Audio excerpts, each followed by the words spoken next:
December 7th, 1941.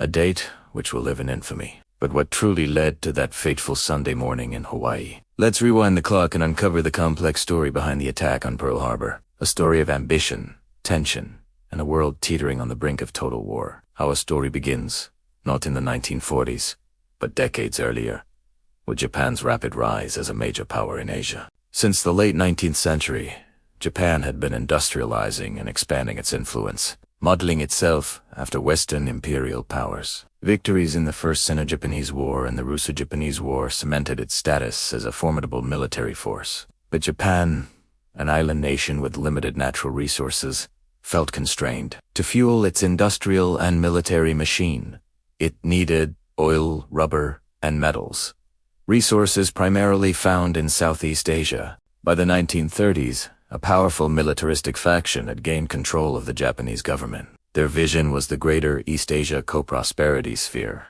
an empire that would stretch across the Pacific, free from Western influence. This ambition put Japan on a direct collision course with the United States. In 1937, Japan launched a full-scale invasion of China. The brutal conflict, including horrific events like the Nanking Massacre, drew international condemnation, especially from the U.S., which had long-standing economic and political interests in China. In response to Japan's aggression, the United States, under President Franklin D. Roosevelt, began to apply economic pressure. At first, the measures were moderate, but as Japan's expansion continued, the sanctions grew tougher. In 1940, Japan signed a tripartite pact with Germany and Italy, formally joining the Axis powers. This move was seen as a direct threat to American interests. The U.S. responded by further restricting sales of scrap metal and aviation fuel. The real tipping point came in July 1941.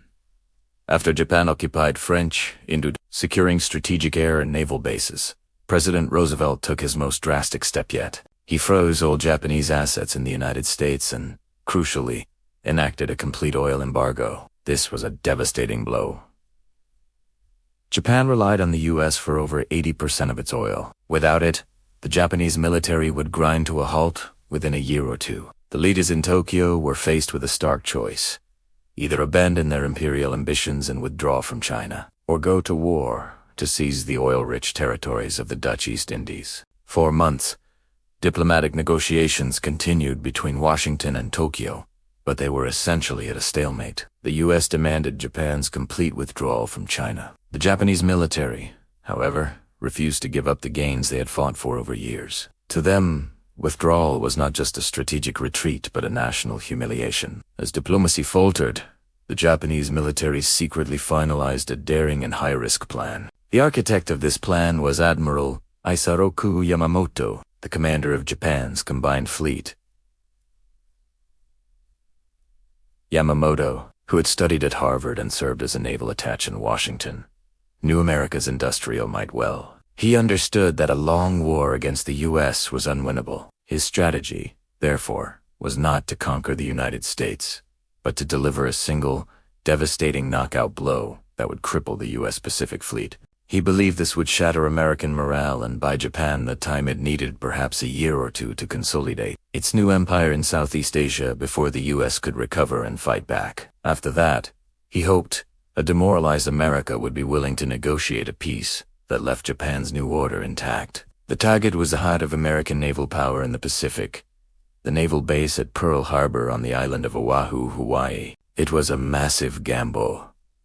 The fleet would have to sail over 4,000 miles across the Pacific, completely undetected, to launch a surprise attack. Meticulous planning went into every detail, from specially modified torpedoes that could function in Pearl Harbor's shallow waters, to the intensive training of pilots. In late November 1941, the Japanese strike force, known as the Ketobut, consisting of 6 aircraft carriers, 2 battleships, and numerous cruisers and destroyers, slipped out of its anchorage in northern Japan. It maintained strict radio silence, sailing under a storm front to avoid detection by patrol planes or commercial ships.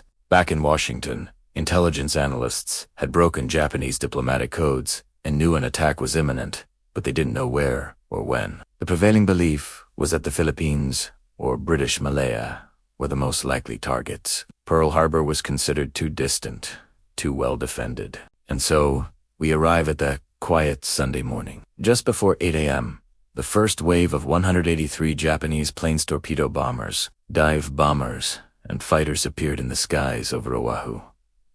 The American forces were caught completely by surprise. Raiders had picked up the incoming planes, but they were dismissed as a flight of American B-17s expected from the mainland. Within minutes, chaos erupted. Torpedoes sliced through the water, striking the battleships moored in Battleship Row. Bombs rained down on airfields, destroying American planes on the ground before they even had a chance to take off. The most catastrophic loss was the USS Arizona. An armor-piercing bomb penetrated its forward magazine, igniting over 1 million pounds of gunpowder. The resulting explosion was colossal, tearing the ship in half and sinking it in less than 9 minutes, entombing over 1,100 of its crew. The USS Oklahoma capsized after being hit by multiple torpedoes, trapping hundreds of sailors inside.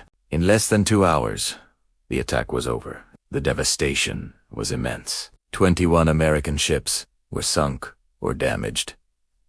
Over 180 aircraft were destroyed, and more than 2,400 Americans lost their lives, with another 1,100 wounded. The Japanese, by contrast, lost only 29 planes and a handful of midget submarines. In a tactical sense, the attack was a stunning success. Admiral Yamamoto had achieved his goal of crippling the Pacific Fleet. But strategically, it was a colossal failure. The attack missed the 3 American aircraft carriers, the Enterprise, Lexington, and Saratoga, which happened to be at sea on missions that day. In the new age of naval warfare, carriers, not battleships, were the most important capital ships. The attack also failed to destroy the base's vital oil storage facilities and repair yards, which would allow the U.S. Navy to recover much faster than Yamamoto had anticipated. Most importantly, the surprise attack did not shatter American morale at Unified Italiano. The debate between isolationists and interventionists in America ended overnight. The sleeping giant, as Yamamoto had feared, was now fully awake and filled with a terrible resolve. The day after the attack, President Roosevelt addressed a joint session of Congress, and the United States officially declared war on Japan. A few days later, Germany and Italy declared war on the U.S., plunging the nation headfirst into the Second World War. The attack on Pearl Harbor was a pivotal moment in history. It was a catastrophic result of a decade of rising tensions, failed diplomacy, and imperial ambition. While it was a short-term military victory for Japan, it ultimately sealed the fate of its empire and set the stage for the epic conflict that would reshape the world. Thank you so much for watching this deep dive into the history of Pearl Harbor. If you found this video informative, please give it a thumbs up and consider subscribing to the channel for more historical content. We'll see you in the next one.